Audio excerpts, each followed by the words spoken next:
Okay, good morning everyone and welcome back to day 2 of the Mandela Indaba.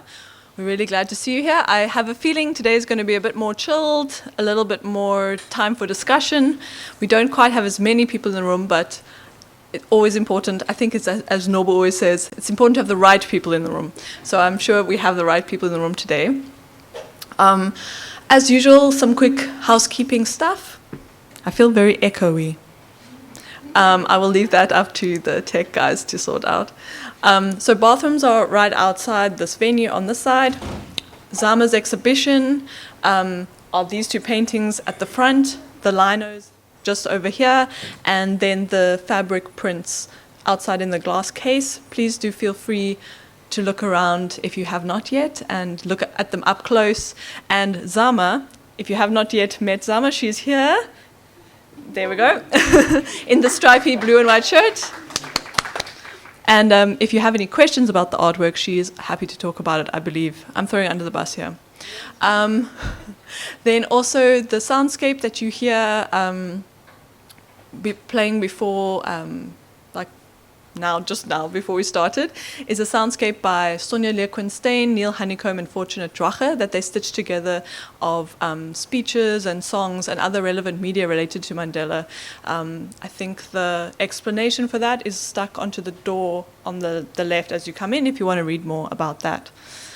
In terms of safety briefing, I believe it's important to do this. So if, in the case of an emergency, please can you exit by your nearest door in a calm, orderly fashion, and then follow the exit signs out that way to assemble on the grass, and then we will meet up and make sure everyone's there. So yes. All right. I think that's all. If someone remembers something important that we need to know, put up your hand. I'll address it. Okay. Then a quick recap of yesterday's work. I'm not going to say a lot. So yesterday really was a setting of the scene and a contribution of various provocations around what it might mean to carry the name Mandela and what it means for our university in particular. As an academic institution, we have a particular kind of responsibility around the name Mandela. And the question that we've been grappling with since the name change, and especially since the colloquium in 2019, is what is an academic expression of Mandela? What does that look like in relation to the disciplines? What does that look like for an institution of, well, hopefully learning? What does it look like to engage with Mandela on an intellectual level? We started yesterday with an opening by Prof. Sibongile Mutwa, who spoke about some of the things that we might need to explore in relation to thinking through Mandela and especially making trouble with Mandela. The DVC panel that followed spoke about what Mandela might mean for the different portfolios of the university. So there's big different areas of the essential mandates of the university. Then we listened to those in charge of other institutions that carry the Mandela name, who have a similar responsibility, but whose institutions do different kinds of work, and what we could learn from them about carrying this legacy, and the complexities that come with engaging with and almost representing this figure that is both overrepresented, exceeds representation, and also can at times become reduced to a single image. Finally, we had the Embedding Mandela Across the University panel, which was from faculty, students, student leadership in the university, thinking through from their positions in relation to politics, in relation to gender, in relation to their disciplines, and the practices of learning and teaching. How do they think Mandela? How do they engage with Mandela? And what might it look like for Mandela, to quote Andre Keert, to be that watermark of the university? Finally, we had Zama speaking about her art, and she spoke a lot about the question of how Mandela is figured in the Mandela University branding, and how we might trouble that particular conception of Mandela, that singular image of Mandela, with and her works being one intervention into that, as how we as a university think through that branding, Mandela as a brand, and how do we trouble Mandela as a brand, and also the particular brand that the university has adopted. Today, we take on another angle on Mandela. We're thinking Mandela in relation to a very important thinker and someone who was invested in the liberation of the continent. That is Frantz Fanon, whose centenary are celebrating this year. So that will be our first session. And then we will split into groups to discuss the Embedding Mandela document. If you have not yet received a hard copy and you'd like one, please let us know and we'll make sure you get one. And there we're really hoping to engage both with what we've heard over the last day and a bit, and also to think through the document itself, what's missing, what might we rethink, what do we want to take forward, how might we expand, and so on. So that will be then the rest of the day, really trying to engage and think through for ourselves, what does it mean to embody an academic expression of Mandela and an academic expression beyond Mandela. So, on that note, let me hand over to Vern Harris, who will be facilitating the very first session. Thank you, Vern.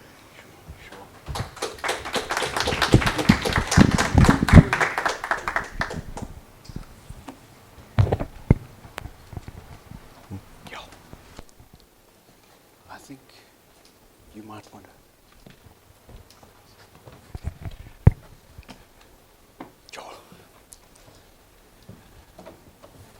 Greetings, everybody here in the room and those of you who are online. Thank you so much for joining us this morning for what is guaranteed to be a stimulating session. We wanted to honor Fanon and thought we'd do that by putting him to work again. And in particular, to begin thinking Mandela while simultaneously thinking Fanon. What new thing might emerge from that conversation? Putting these two figures into a single frame.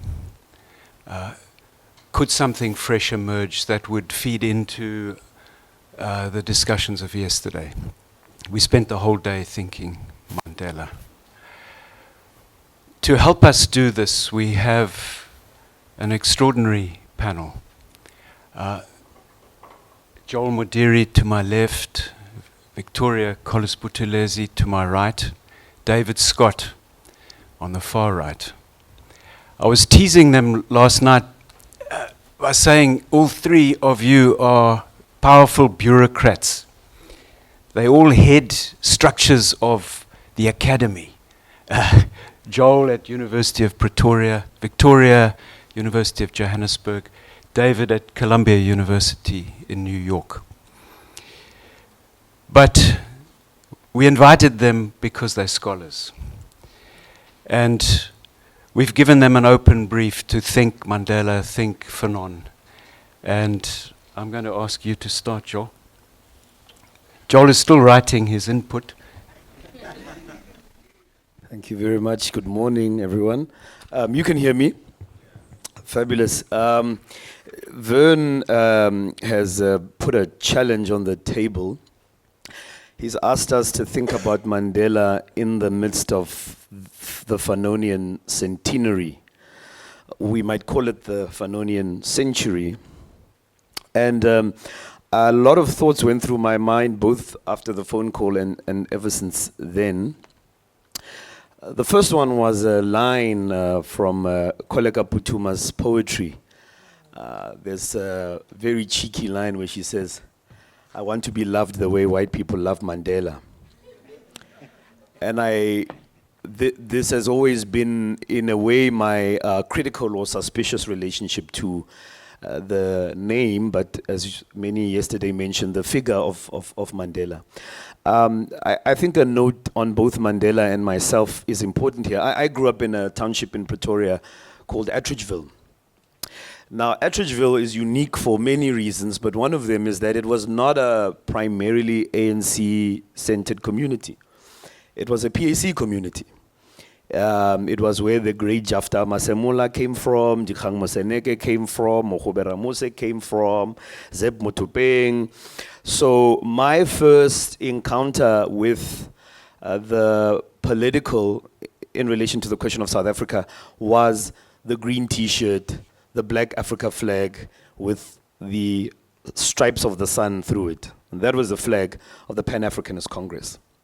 Pan-Africanist Congress of Azania, as we all know, came out of the ANC and left the ANC as an insurgency against the Freedom Charter, the mother document of our present constitution.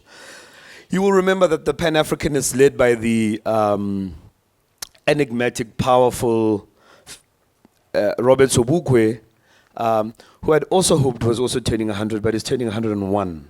He was born 1924. Rejected the Freedom Charter's disavowal of the problem of colonial conquest. South Africa belongs to all who live in it. The argument was, no, it doesn't. It belongs to those who conquered it, and the struggle is to change this reality. The failure of the Freedom Charter's imaginary, political imaginary, or what we would call charterism, was a problem for the Azanians because it failed to resolve the historical antagonism of white supremacy and settler colonialism. So constitutional abolitionism didn't start a few years ago. It's been a long-standing part of the black political imaginary. As soon as the colonial encounter begins, there is a black insurgency that recognized that this problem would have multiple afterlives.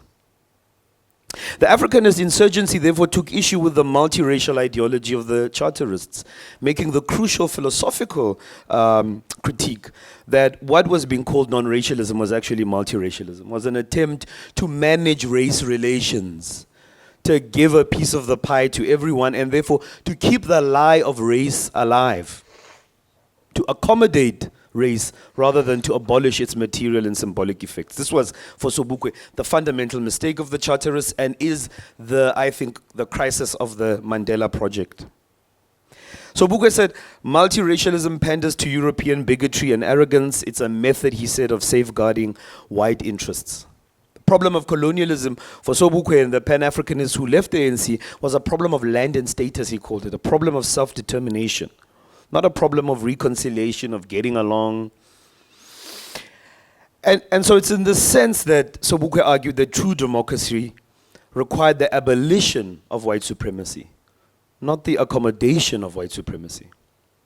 Nelson Mandela is famously quoted in praising a comrade of his, Joe Slovo, as saying, Joe Slovo was brilliant because he managed to come up with a scheme at this point, the sunset clauses in the transition in the 90s, come up with a scheme, he said, that would temper the arrogance of the black majority and assuage the fears of the white minority.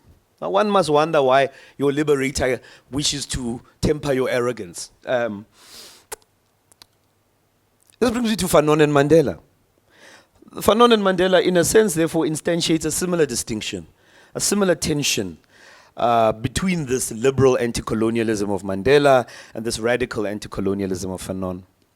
In this sense, therefore, as I'm arguing, Mandela and Fanon are not only figures, modes of memory, but also projects, political projects, idioms, ways of talking and remembering the colonial past and the neo-colonial present.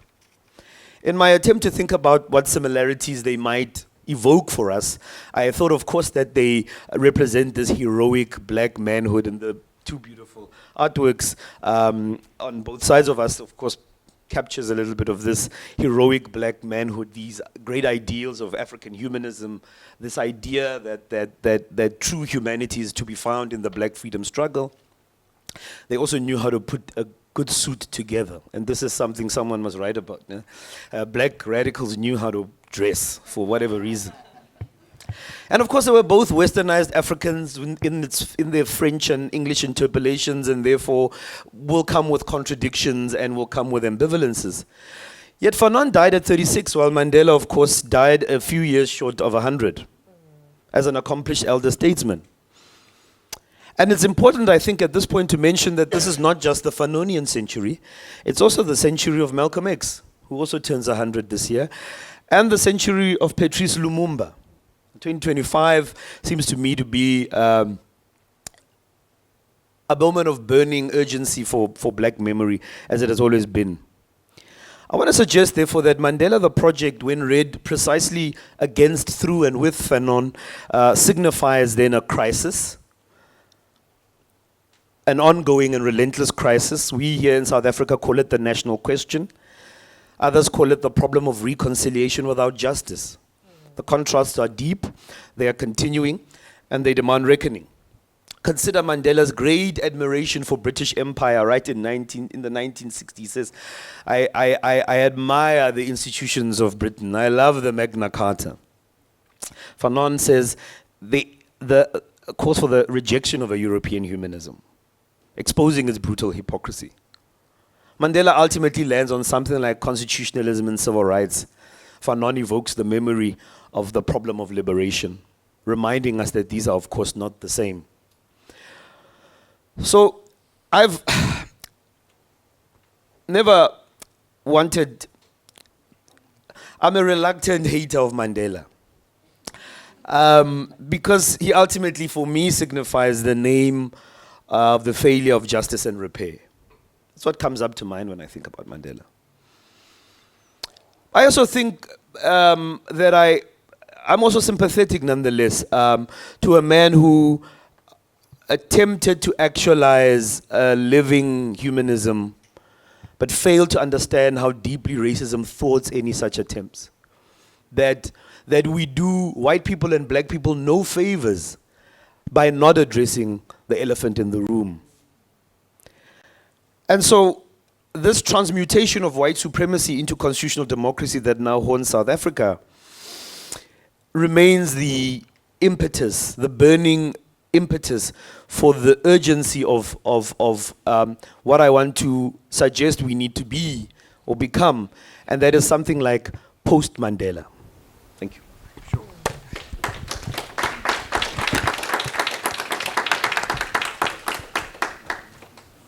Victoria.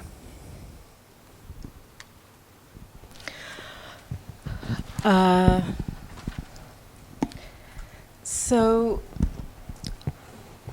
I'm not sure where I sit in relation to Joel, but I think as I speak, it will become clear. And I say this because in 2017, three of us, that is myself, Diteko Modisane, and Chris Oma, published a co-edited special issue of The Black Scholar entitled After Madiba, Black Studies in South Africa. And one of the pressing reasons for approaching it in that way was that we were attempting to think about the article that I published in that special issue is The Case for Black Studies in South Africa, is to think about and make the argument for Black studies in South Africa. And often one of the major obstacles to that would emerge is the one version of Mandela, which is the smiling older man, the reconciler. And so what we said was, and I just want to read from that, one of the things that we said is that ultimately this is not, the special issue is not so much an exhaustive contemplation of Nelson Mandela the man, but more the beginning of a stock-taking of what the place of race and blackness in particular is in contemporary studies in South Africa. We argue that any attempt to do so requires attending to the mythology of Mandela, in which he is deemed the major unifying figure in the post-Cold War world, who, and I quote, belongs to all humanity, for to claim his ideals only for ourselves to the exclusion of the rest of the world would be an exercise in provincialism. Mandela's ideals saturate the face of the earth.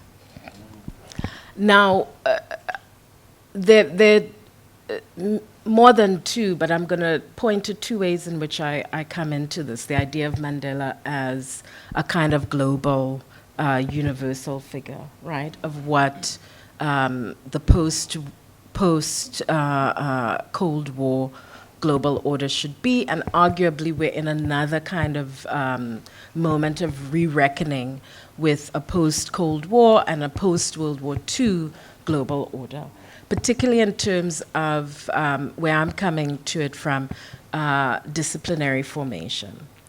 And one is meeting Nelson Mandela as a child, not physically meeting. So please don't misquote me on that. I did not physically meet Mandela. But meeting Mandela as a figure, as an idea, as a child, growing up in the Anglophone Caribbean, post-independence, and 1990, his release from prison. Shortly after that, there's a coup that happens in Trinidad and Tobago, and I recall the moments of sort of seeing that constant reel of Nelson Mandela coming out of prison in Cape Town, being received. And that, in my mind, happens in a moment in which we had one television station. So it is significant to a kind of national formation in that space and an understanding of what a universal black liberation ideal might be. And that's its own kind of mythology, right? And the other is then finding myself in a classroom, arguably post-apartheid South Africa, right? And we can talk about the debates around whether or not that, that historicization fits. And this is where the special issue comes out of and the case for Black Studies comes out of. So finding oneself in the classroom 2012, 2013, leading up, of course, to 2015, when the present sort of meets a particular kind of future through Roads Must Fall and Fees Must Fall. But that is so much through the prism of what the limits of that idea of Mandela as the unifier, as the reconciler, and a happy old man. And I think there is something about what Tim's is attempting to do that is engaged with that conversation and that debate. So where I go to with that then is almost 10 years ago, we're trying to think, how do we formulate a Black Studies, a regenerated Black Studies project, because that's, of course, not the first attempt at Black Studies. We have, when Eskia Mpatlele returns in '76, there's a whole conversation about an institute of Black Studies that is afoot. There are multiple local formations of Black Studies groups, and it's in 2015, 16, 17 when we're having some of those conversations within university spaces, and the pushback is, actually, that's a foreign concept, Black Studies. It's American, a new kind of American imperialism. It does not belong here. And the context of formation for that is so much easier than this context formation. What we then take up is going back into the archives to kind of pull some of that contemporary history out. And for me, a transdisciplinary Mandela studies and embedding Mandela involves, I think, engagement with disciplinary formation precisely around race in the South African context. And I'm thinking of it in the way that CLR James, in his essay on Black Studies and the Contemporary Student, formulates a kind of positionality that is not the negation of Black studies. So I'm not negating or disavowing a kind of disciplinary approach from Mandela. But what I find quite provocative in that essay is a recognition that Black studies is emerging at that historical moment for particular historical reasons, and that what is required of the person, the scholar who is thinking alongside it, even if not with it, is a recognition of that historical moment and an engagement with his formulation is sort of, I don't know what a Black studies is, and I don't actually know how that can be. But what I do know is that this is emerging from the ground, and it requires not a denial and a refusal, but a kind of contesting relationship to and with. And for me, that is the sort of productive and fruitful offering that a thinking out of Mandela as a disciplinary, Mandela studies as a disciplinary or field, a moment of field formation. So I'll stop there and hand over. David. Thank you very much. Thank you very, very much, Vern, for the invitation to participate in this conversation. I feel very, very much the outsider that I am, and feel a great deal of privilege to be accommodated, as it were, in this very profound 2 days of conversation. I think I'm going to be relatively brief, and I want to perhaps offer 3 or 4 remarks, very, very brief, and no more than gestural, and we'll see where the conversation goes. The first thing that I do want to say is to express my very profound admiration for the impressive vision, orientation, will, ambition, sensibility toward knowledge, toward learning, toward dialogue that motivate this university as I have experienced it. And it is impossible to read the document which I read a few days ago embedding Mandela without a sense of awe at what is being undertaken here against the backdrop of the foreclosure of many of these kinds of conversations in universities elsewhere in the world. I come from a university, Columbia University, which is at the moment in a state of siege, a university that has expressed many of the virtues that are expressed in the document, and that this university, Nelson Mandela University, embodies, but which in the current global and national situation, national meaning the United States, has completely abandoned those values. And so it is enormously moving to be in a space in which those values are reaffirmed, and reaffirmed in the principled way in which they are being affirmed here, in the principled and open, self-reflexive way in which they are being affirmed and placed on the table for conversation, for discussion, for revision, for advancement. And so I want to begin by expressing my admiration for that.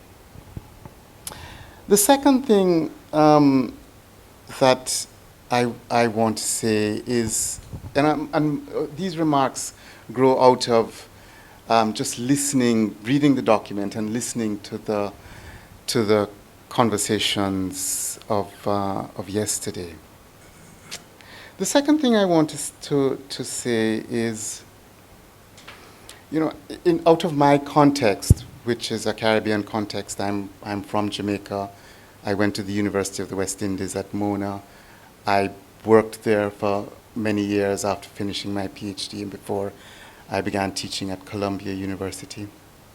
And one of my current preoccupations is writing a biography of the very distinguished Jamaican British cultural theorist Stuart Hall. And so I think a lot about the relationship between life and work, between life and figuration. Stuart Hall is not simply the embodied thinker that he was, but is recognized as a figure of a certain kind of intellectual character, intellectual and political orientation, etc.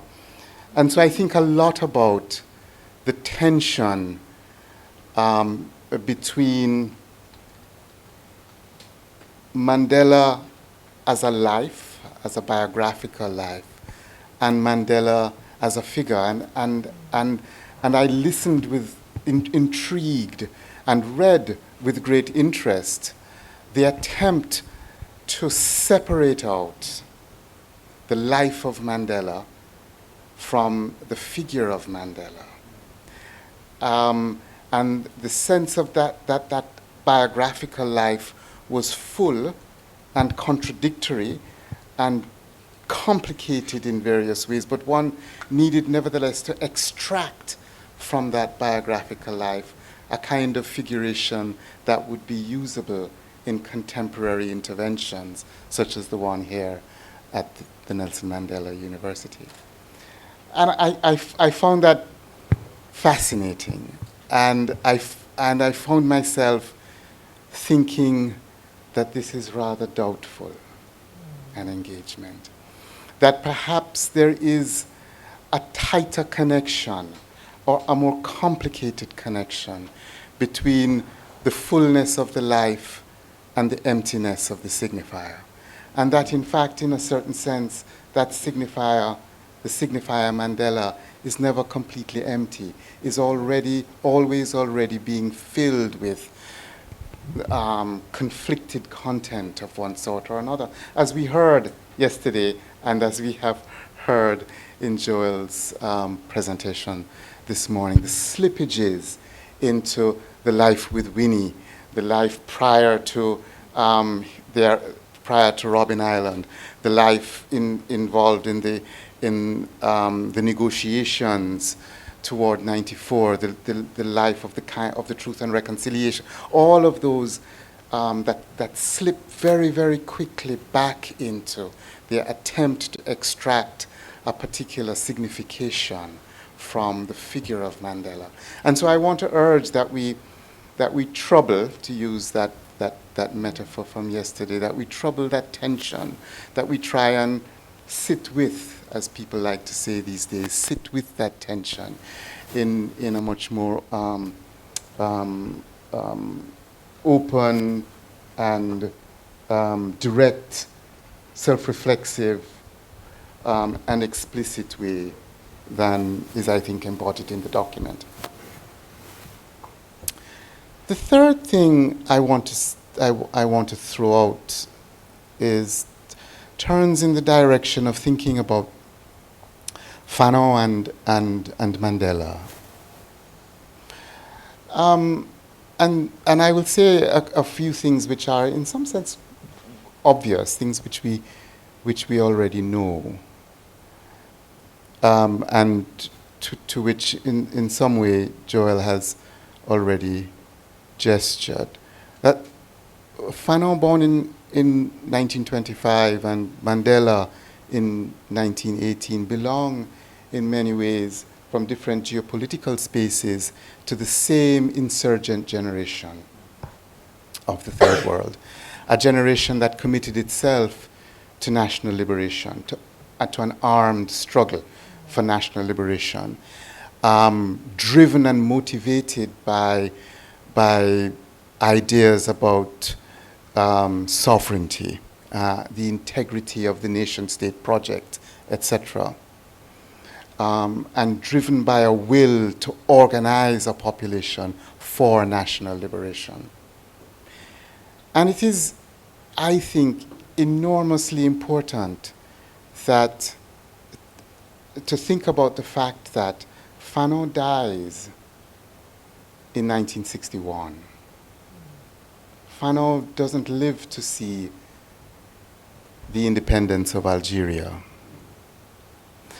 Mandela is imprisoned in, correct me if I'm wrong, in 1962.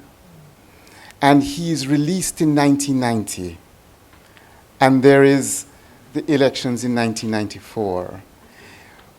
Which means two things very, very importantly. That Fanon is never himself embedded in the state-building project. The memory of Fanon is pristine in the sense that it belongs entirely to the heroic struggle of national liberation.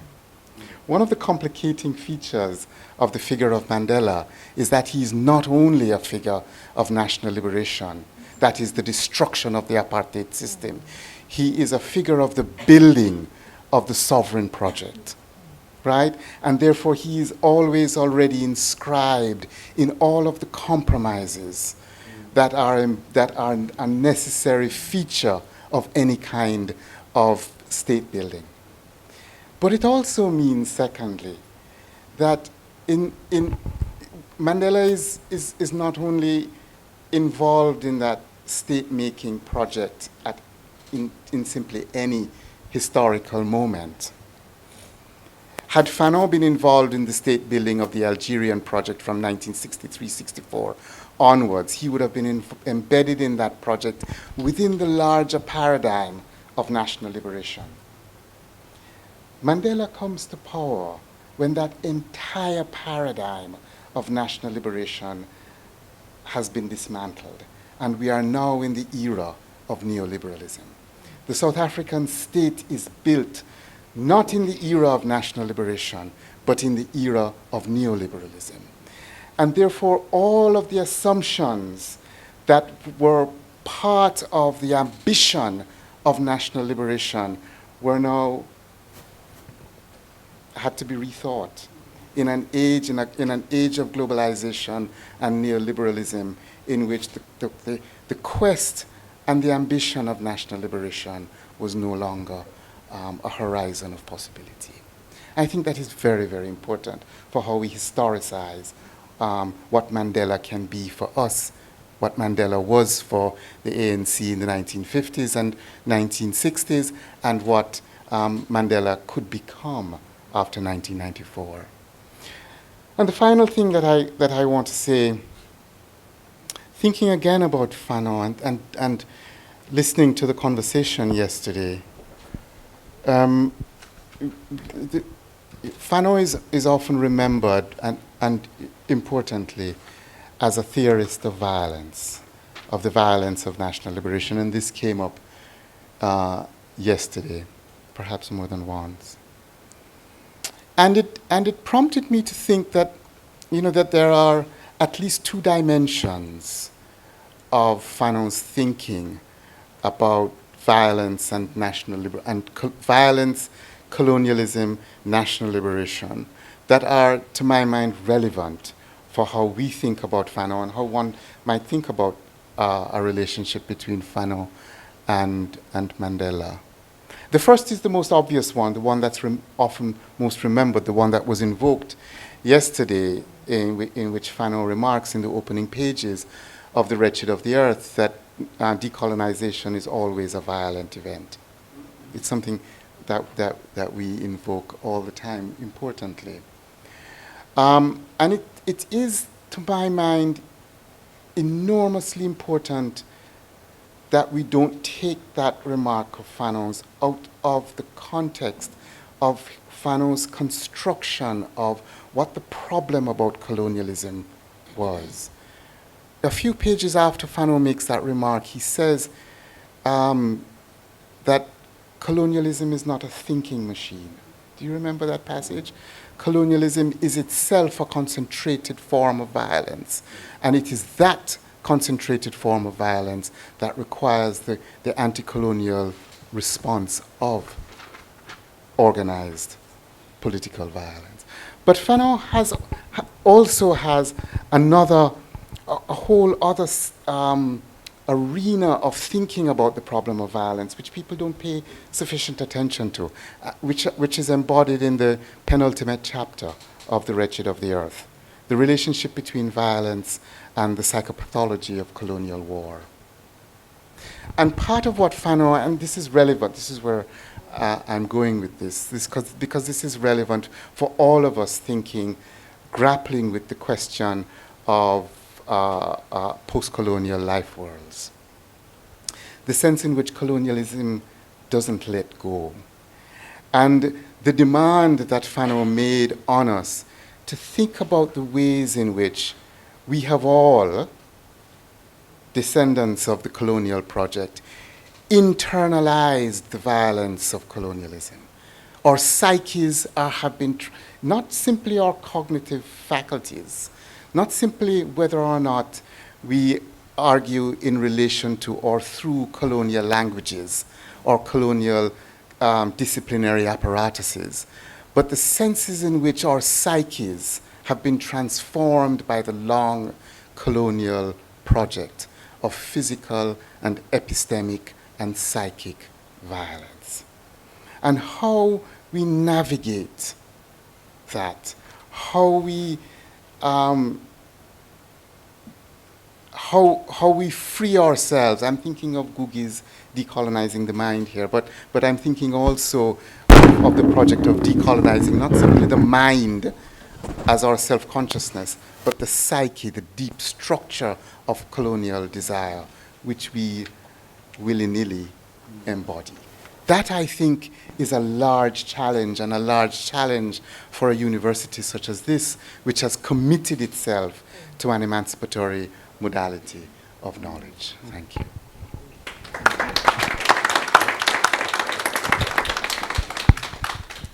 So I want to come back to Joel to respond to Victoria and David, but I'm first going to push Victoria. But you whet our appetites when you started by saying you're not sure where you land in relation to Joel.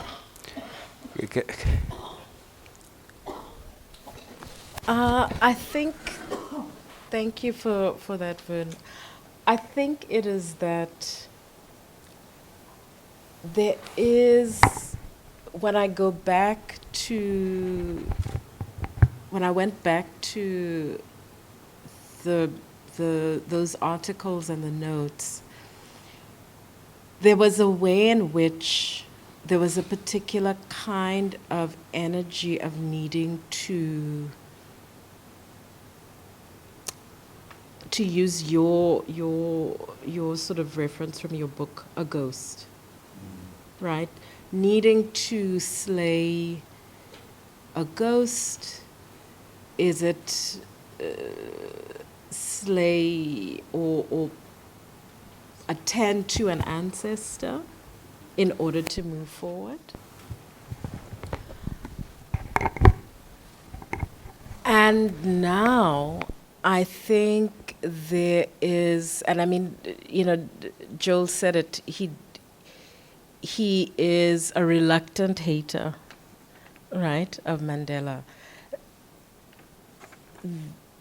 We have in him when I don't know how many people read that biography of the marriage.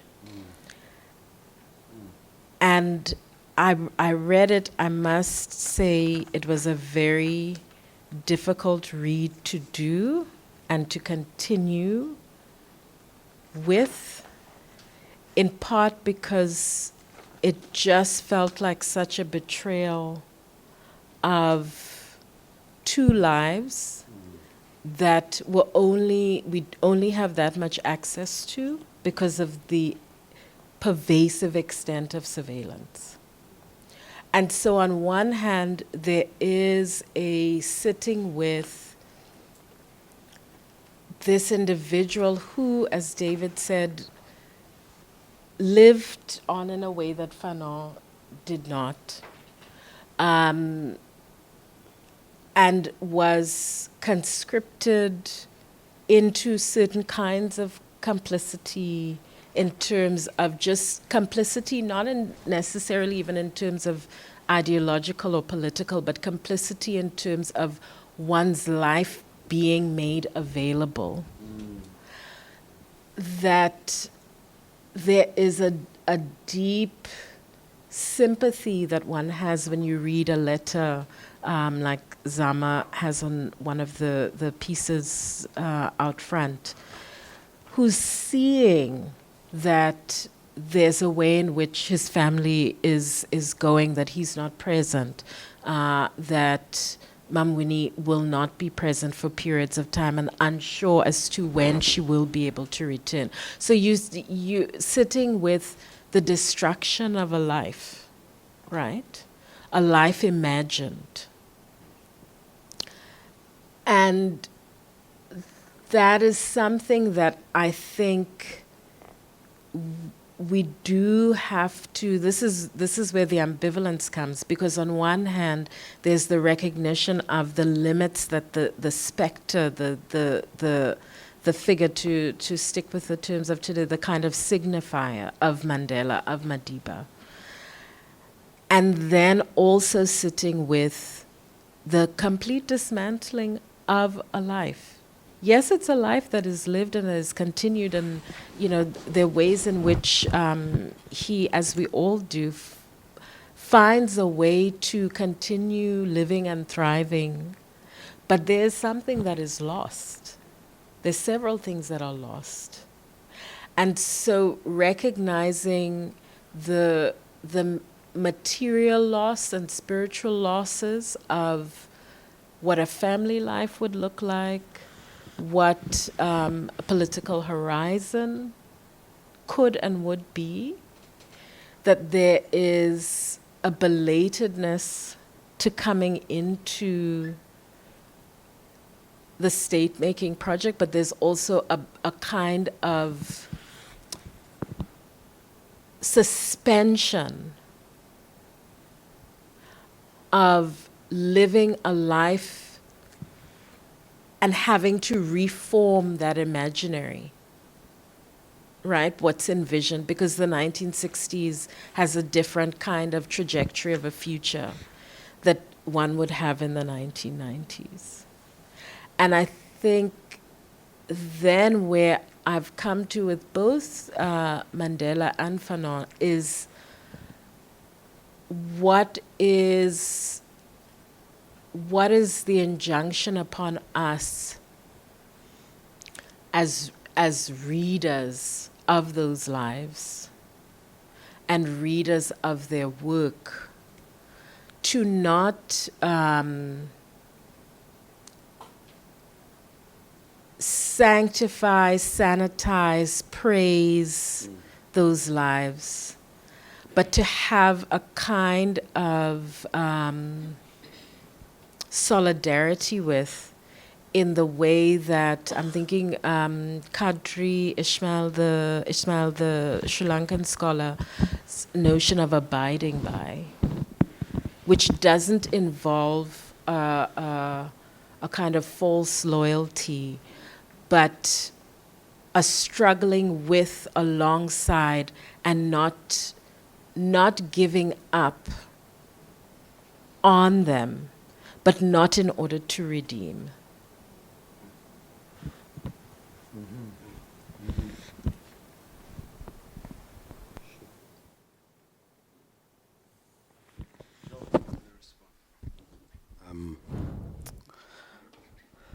Both the cadence of Victoria and David make it very hard to be radical. They're so thoughtful in style and form.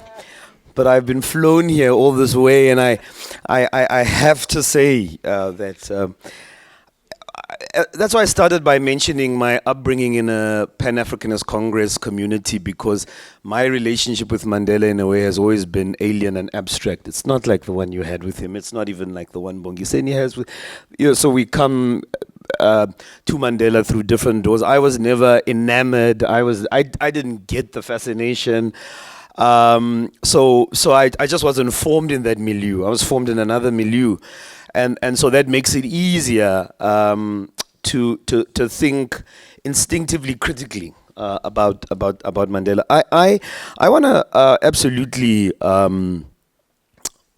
honor, and I like that phrase, Victoria, abide by the fact that in the course of historical struggle, competing anti-colonial narratives and imaginaries are formed. Historians speculate about why and how and under what conditions black insurgencies follow different paths. Why some prefer accommodation and integration and insist on asserting a universal humanism, why others insist on separatism and struggle, and some suggest that religion is a key part of this. Uniquely, though, the more radical Sobukwe was the Christian in this story. He was the devout Christian. Some suggest that it's the kind of whites that you encounter. Sobukwe encountered vicious, cruel whites in Oudtshoorn. Mandela may have, in Johannesburg, encountered very nice white people. That changes your instinctive concept of who is the enemy and who is the friend. So this constant question of politics, when and how you draw the line between friend and enemy, I absolutely accept that black revolutionaries across time have had to think about what horizons are possible.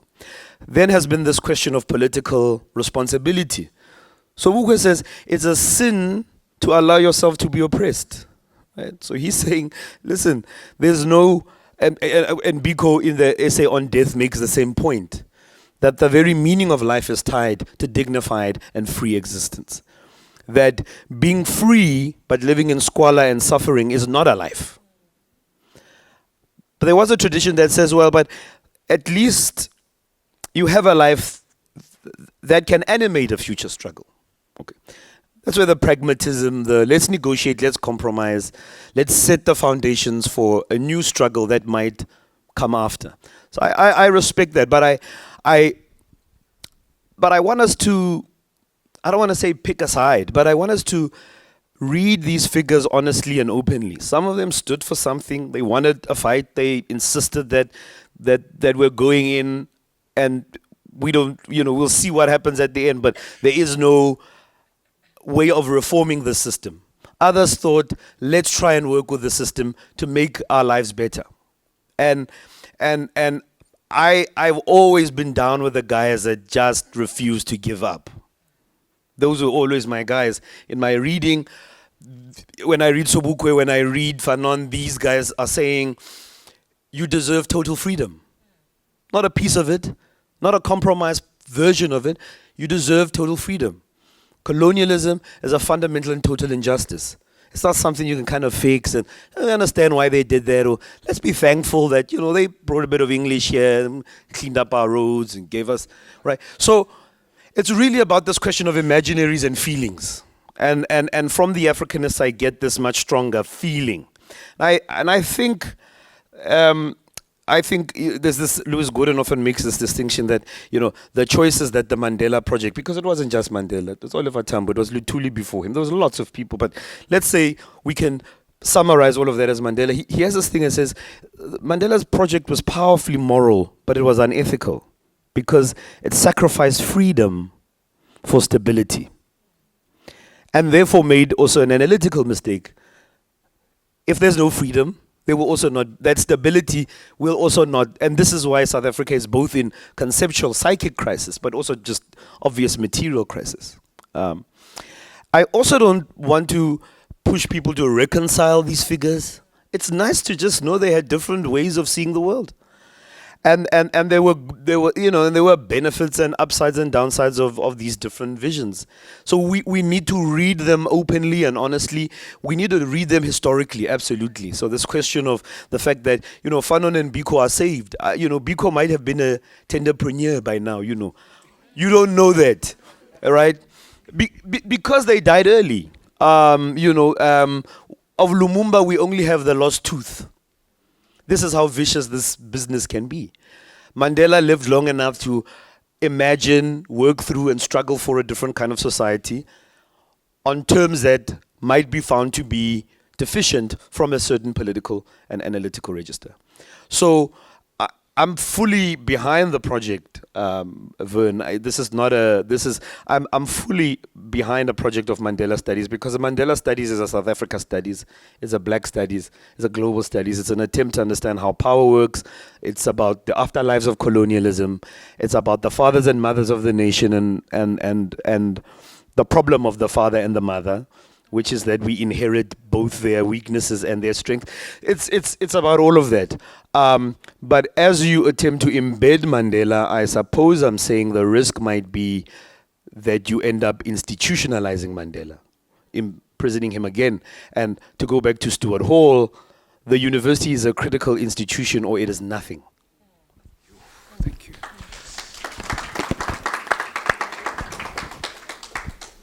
Well, I think you'll agree with me that we've had sparkling provocations here, and I want to open it up to the floor now. Show of hands. I knew your hand was going to be first. Let's take 5 inputs here. Yours was first here, so if we could start with you, and then there's Peter over there, and then at the back, thank you. And then 2 more. Okay, let's start with those 3.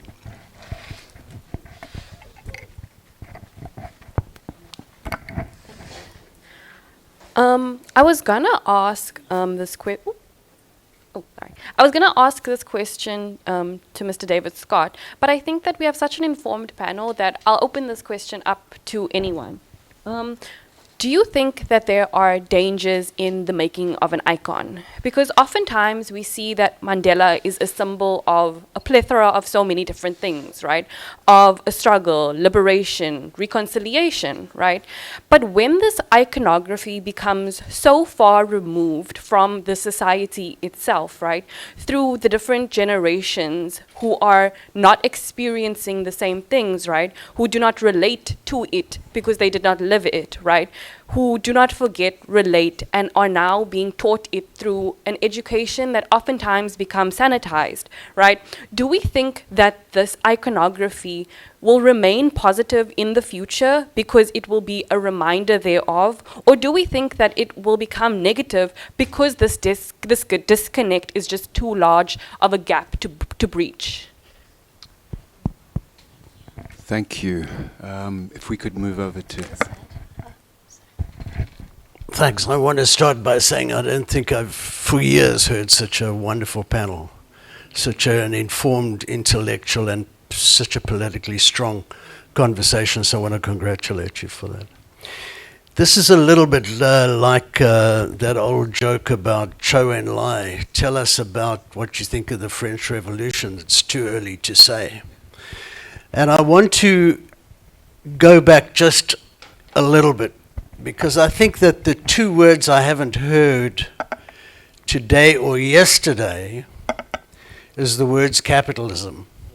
And I don't want to bring that to its most crude end, because I think that capitalism begins to cite, as it were, where the conversation starts.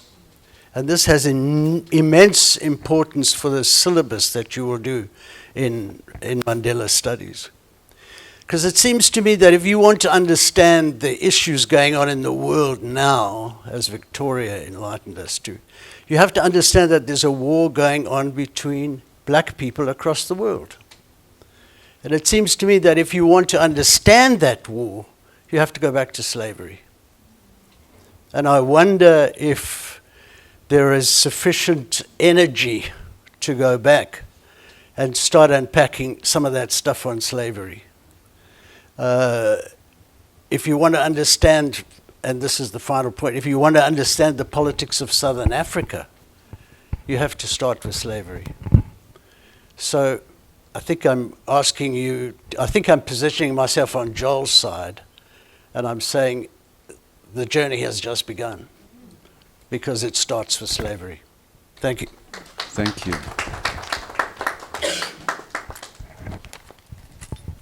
Good day, everyone. I'd like to thank the panel and everyone who's here. So I just wanted to ask rather. I understand that Mandela was our liberator, but why can't we just speak more often of the Fanon idea of educating people about the need to move on beyond the colonial system, to actually live our lives freely without us holding on or holding back to what they've been through, because we do not actually get to understand the effect that it had on them, but it's being carried away with us. So how about we actually explore his work, Fanon's work, which will help us understand deeply and into the effect of colonialism and actually live freely to the new colonialism. Thank you. There's another one here. Thank you. The second question inspired me to actually ask this question that I was kind of sitting on for a few seconds. I wasn't sure if I wanted to ask it or not. I just want to preface my question with saying that I'm a STEM student, so I'm not too well aware of sociology, maths, and stuff like that. Also, my grade 9 history is the highest I took, and they didn't really touch much on the Pan-African Party. But my question is, since I just want to ask a question. Let me just try and form my question again. I kind of lost it there. Working through the system versus system abolishment and reform. How can we apply this? Basically, I just want to ask if anything comes to mind when applying that to our modern political climate, where many of our people are being oppressed by the capitalism system. And yeah, I think that's all about I want to ask. Sorry, I'm not really good at structuring my sentences in public speaking. That's basically what I want to ask. Thank you. No, thank you. Thank you. Let's take one more before we come back to the panel.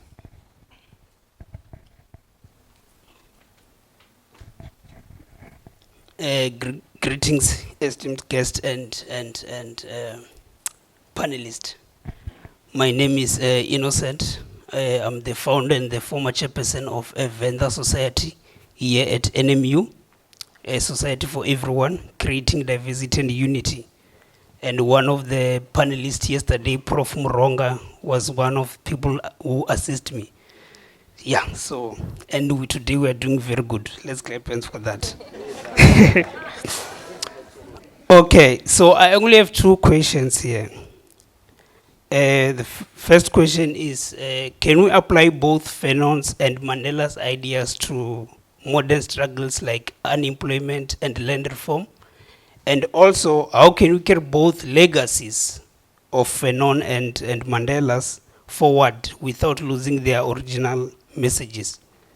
And also, the second question is, how can the university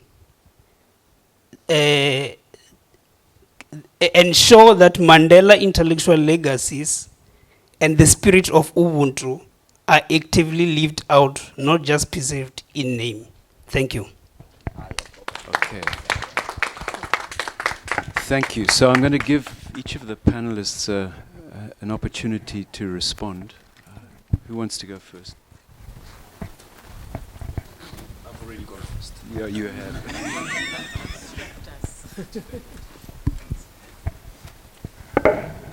Thank you. I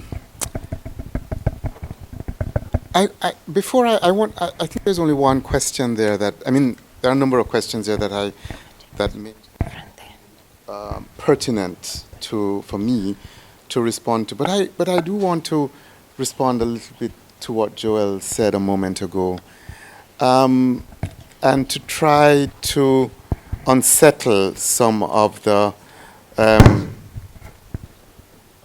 the kinds of ideas and elements of ideas and relations that we are thinking through here. I appreciate when Joel said that Sobukwe and Biko are his guys.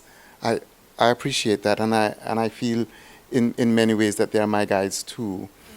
But when Joel says that the problem is that Mandela, the suggestion is that Mandela lost the ambition of total freedom, I find myself puzzled.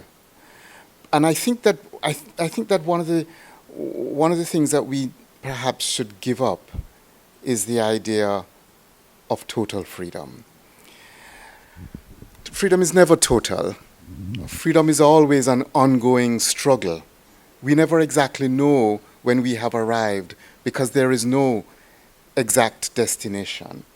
And I think that is really very important, and this is the point that I want to make about Mandela being, I am not interpolated into the mythology of Mandela because, I grew up in a very different kind of geopolitical world in which Biko and black consciousness was very, very, very powerful for us in Jamaica in the 1970s. But there is something formidable about the inscription into a neo-colonial state-building project. I mean, Mandela's problem reminds me very much in my context of the problem that Toussaint Louverture faced. When the war was won, the colonial project was destroyed, slavery was destroyed, and the question became how to build in this new context something new, something else. What does one do? One is in a different context of negotiation. One is in the context of the negotiation of a global capitalist world. One has to imagine what kind of structures of labor, relationships of labor are going to enable the survival of the new Black Republic. And I think that there is something there that we very much need to understand, the new context, the new paradigm in which Mandela found himself in the aftermath of liberation. So I wanted to say that. I mean, this is an ongoing conversation, and I don't disagree with what you've said, Joel, but I think that we have to find a more nuanced set of distinctions in order to think the connection between the colonial past and whatever it is we name the present. To the question about icons, I think we can't do without icons. I think the question is how we struggle over the relevant meanings of icons and what powers are invoked and mobilized to authorize the place of one icon in relation to another. So, I mean, I think that what's going on here in Nelson Mandela University and what's embodied in the document is, I mean, power is not much there in the document, and ideological struggle is not much there in the document for perhaps understandable reasons. But I think what's at the heart of the motivation of the document and the project here at NMU is the ideological struggle over the icon of Nelson Mandela, in which students should be involved, in which faculty, staff are involved in an ongoing struggle in different circumstances. So that's the question. I think you're stuck with icons. There was a question about the relevance of Mandela and Fanon to contemporary questions. I mean, Yes, I mean, I think they both are relevant to how one thinks about contemporary questions around land, around sovereignty. But everything depends on how, in what circumstances, in what kinds of arguments, we read and reread the political projects in which they were involved, the ways in which they themselves conceptualized that project, the arguments that were undertaken when they wrote and for whom and for what they wrote, and how your generation mobilizes that in contemporary kinds of debates about what the land question is now, what the sovereignty question is now, what the identity question is now.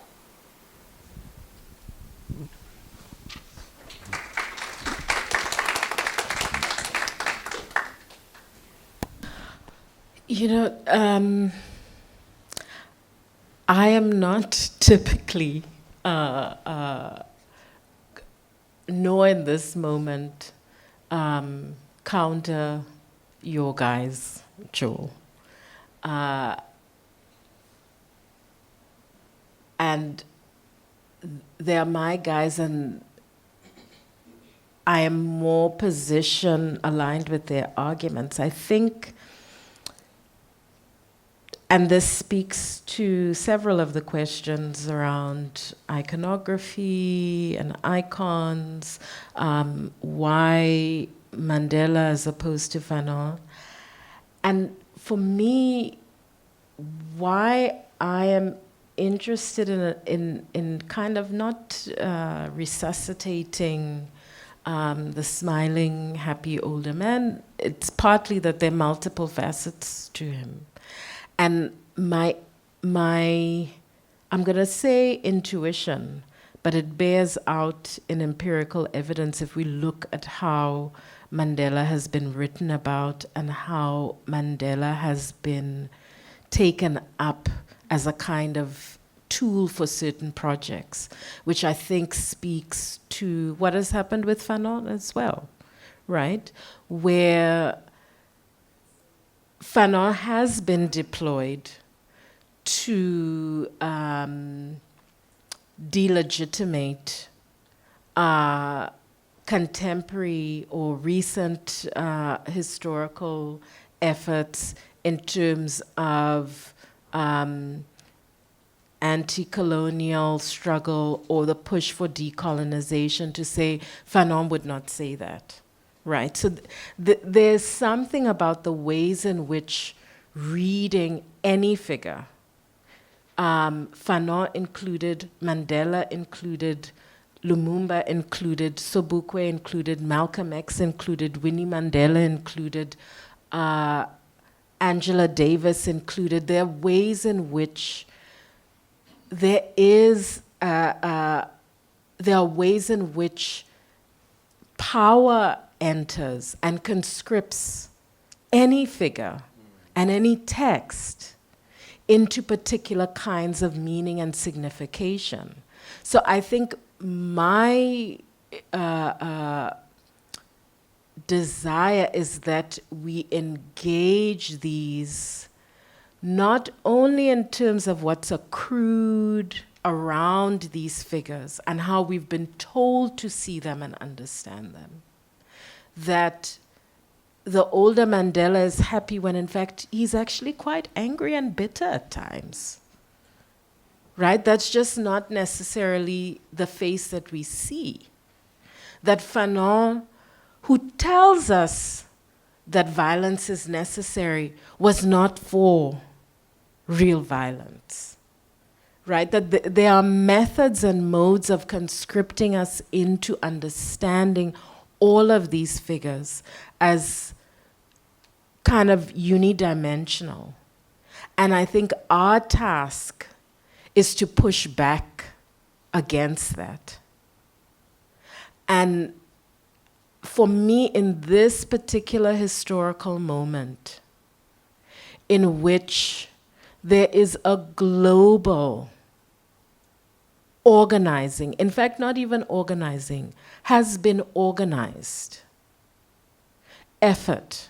If we think the Heritage Foundation is not in conversation with people here, they are. if we think white supremacist groups in Australia and in Europe are not in conversation with people here and in the US, they are. So part of my desire is not that we kind of reconcile these figures. I think it's Nonhlanhla's question, I'm not sure. We reconcile these figures not to like an easy sameness. They all said the same thing, sang a happy song, kumbaya, let's go. It's recognizing that actually we need to sharpen our tools. And if they offer us, if they are those tools, then we must sharpen them and figure out what the mobilization needs to be. Because while we have those arguments about where they're aligned, and we must. I'm not saying we don't have those arguments. At the same time, we must marshal together if we understand that our work and our project is freedom. We must think about what that mobilization looks like. At the same time as we're going, let's go back to Fanon. Let's go back to what it is happening in Mandela, how Mandela speaks to Sobukwe, how some of that fight is also about political tactics, right, of that moment.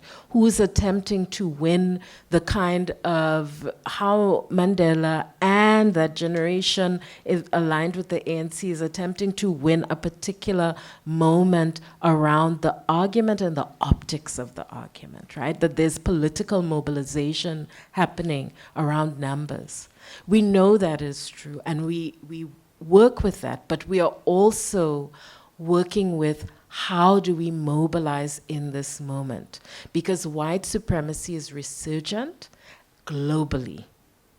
And I think I would just stop with David reference Toussaint Louverture in that moment, right?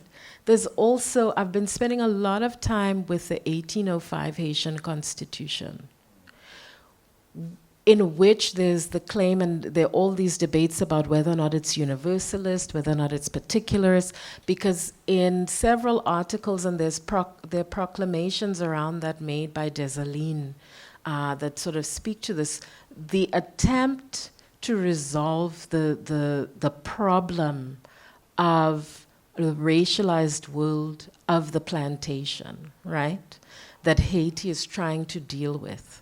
The answer that they offer in that constitution, especially in Articles 12 and 14, is around that actually to avoid this problem of the racialization of property and land and the removal of the human from the black, right, is to say everyone in Haiti is black. Right? And to me, I come to that because I think I'm not a charterist or a pro the current SA Constitution. I am more interested in what are the questions around, for me especially, race and equality or inequality that these moments are attempting to answer. And I think when it's not a holding up of the Constitution that comes out of this post-apartheid order in South Africa as ideal and pristine, and that it must be defended. It is recognizing that not a straight line from 1805 to 1996 and that kind of historical moment, but that South African Constitution in some ways comes out of, it's both a moment of kind of profound victory, but it's also a moment of a long set of struggles that have been pushed back. We can talk about Toussaint Louverture, we can talk about Michael Manley's We Are Not For Sale, that then concedes to the IMF and the World Bank order, right? We can talk about what we will get in Nkrumah and the concessions he makes. The figure of, I think, the leader of, whether we want to say post-colonial or often black states, that then have to figure out how they operate within a global framework, is both about some of their ideological positionings, but also about what they're conscripted into. And that's the conversation that I think we need. And it needs to be not the isolation of the icon, but the recognition of the figure within the context. And what is that context? And how then, if we're going to take from the decisions and compromises that Mandela and that generation make, that Nkrumah and that generation make, that Louverture and Dessalines and that generation make, that Williams and Manley and that generation make, that Obama makes, is to then not save them from themselves and say they're perfect, or crucify them and say they're the ultimate sinners, but to really sit with what the global context is and the national context and the sort of terrain of politics were and are, and how do we then arm ourselves and current leaders and future leaders to give us what we need to get closer to freedom. So I'll stop there.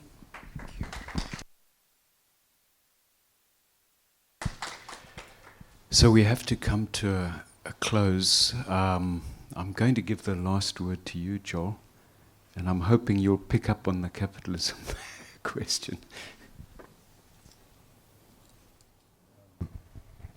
Thank you. This is fabulous. Now I can hear myself. I think the most significant part of the project Vern and the colleagues here are taking up is really the last word in Tim's, which is this notion of study. Victoria also mentioned it. And I've always thought that the word study shares the same definition as really the definition of what it means to be ethical, which is to aspire to a non-violent relationship with the other. And if you think about a non-violent relationship to a text, to a historical figure, to an object of study, it means the ability to situate them within their historical and agentic complexities, that they made some choices, but even those choices were formed by particular contexts and structures of meaning. And to unpack what choices they made, whether those choices made sense at the time or make sense now, and to think with them about the problems that we're facing, without hoping for a kind of prophetic or ancestral message. You know, what would Fanon say or what would Mandela say? At the same time, I think that the dead in many of our cultures perform exactly this critical function. They challenge our assumption that the present has to be the way it is. But they also ask us to continuously revisit the past and reread histories in critical and new ways. So in that sense, I think holding on to this notion of study, this notion of reading, and a richer concept of memory is what we're all here, trying to do. And that is partly why I come at this question on Mandela. So I mean, my criticism is not only of the older Mandela, it's also the young Mandela. I mean, the guy who admired the British Empire was not the old Mandela, it was the young guy. He was the, Wits-trained lawyer who saw in the institutions of the British Empire, he was a student or mentee of Anton Lembede, but departed from Africanism for his own reasons. And so some of the some of the old Mandela was already in the making in the young Mandela, despite the fact that historical conditions. So I sometimes see a greater consistency than others want to sell. There's this idea that that the old man is a product of state repression only, but I actually think even the young man already had some of the kinds of ideas that I would now call kind of charterist, liberal, humanist, universalist ideas. And I see why. There was a strong tradition of black universalists who wanted to sort of realize what the West had failed to, and that's the debate about Haiti, that, is Haiti ultimately giving birth to the true version of what the West hypocritically has claimed but has not lived up to.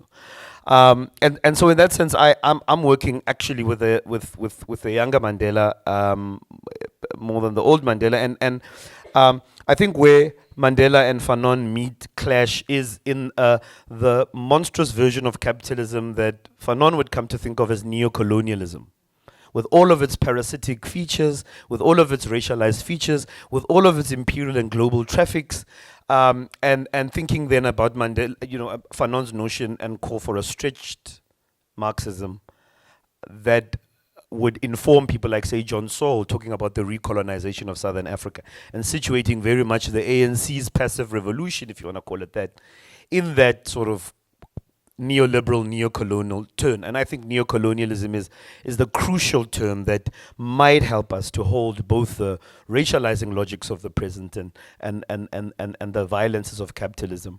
I was always drawn also to black radical critiques of capitalism because they offered the political economy critique, but they also offered a kind of ethical critique. This is an inhumane system. And that leads us to the ecological critiques, which are now so important. All right. So how do you hold the political economy, an ecological and an ethical critique of capitalism? And how do we, in our critiques of the failure of the transition to deliver economic justice, not fall for this idea of a good capitalism?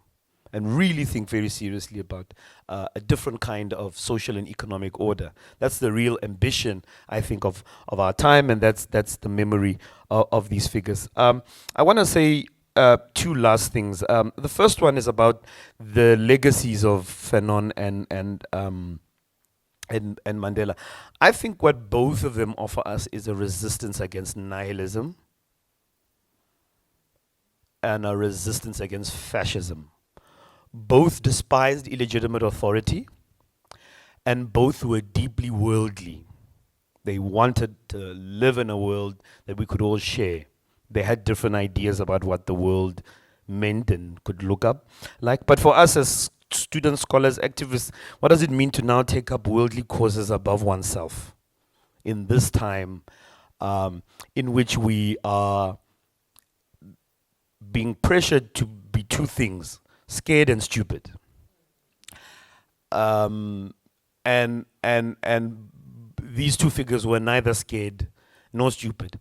So this kind of fearless political imagination, this refusal to accept that the present is the way things are, this refusal to simply be lulled into the Trump shock or the corruption shocks of South Africa, but to actually say, this is not our country, and we must claim it. Biko has this beautiful phrase. He says, we must give South Africa back to itself. Right? I think we need to give the world back to itself, and I think these two figures offer something like that, and I think the practice of study offers something like that.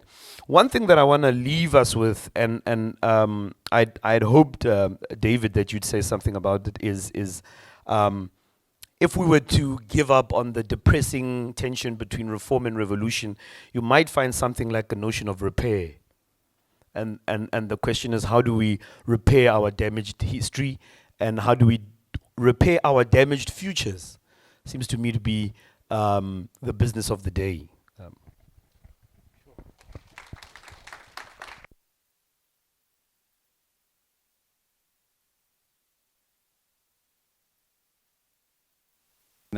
Thanks.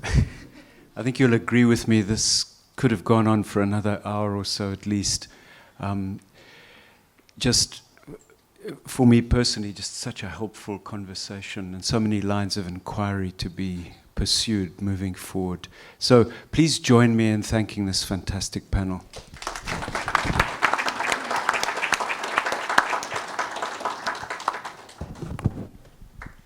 Jenny, are you going to come and give us our marching orders? You need to advise me how you're going to shift the time. Okay, so we need a tea break.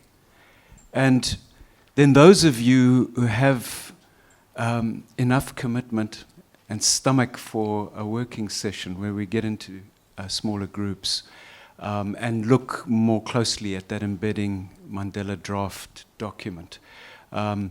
What I think, I'm sure many of you would love to engage with the panelists over tea. So would you be comfortable if we...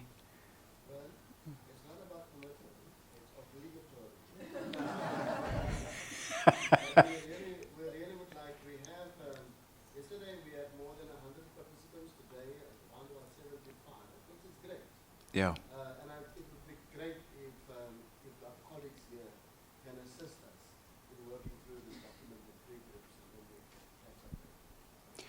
Yeah, so if we could, we'll either be in 3 groups or 2 groups, depending on how many people come back in. Aim to be back in here at 5 past. Okay. 5 past 11,11. back in the room. Thank you very much. Appreciate it. Jenny, any other... Just to say, so we'll reconvene back here, and then we'll explain how we will split up into breakaway groups to discuss. Thanks.